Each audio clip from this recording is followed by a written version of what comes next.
This is my under the sink reverse osmosis system. And this is how little water I get out of it. Stick around and I'll show you how to fix under the sink pressure tank so you can get more water out of it. Step 1. Close your main water line that is connected to your RO system and close the tank as well. Step 2. Remove the hose that is connected to the pressure tank and place the pressure tank on the table. Make sure that you open the valve on the top of the tank and be near the sink. Step 3.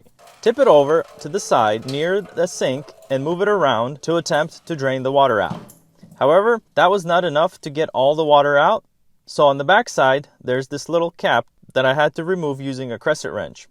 Under the cap you will find a Schrader valve. I used this digital pressure gauge and measured to see how much pressure I have. Unfortunately, my poor video skills didn't allow you to see it. You had one job to do. But it measured actually 0 psi, so I had no pressure in the tank. Next, I hooked up a bike tire pump and started slowly pumping it up. You can clearly see that the water started to pour out. Word of caution, be careful not to over pump it because you don't want to over pressurize the system and damage the bladder.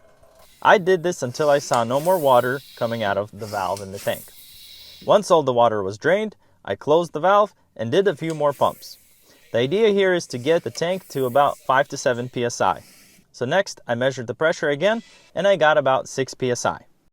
I put the cap back on, put the tank under the sink, hooked up the line, turned on the main water, and tested to see how much water I can get out of it in the same container. As you can see, I had no problem getting the container all the way full to the top.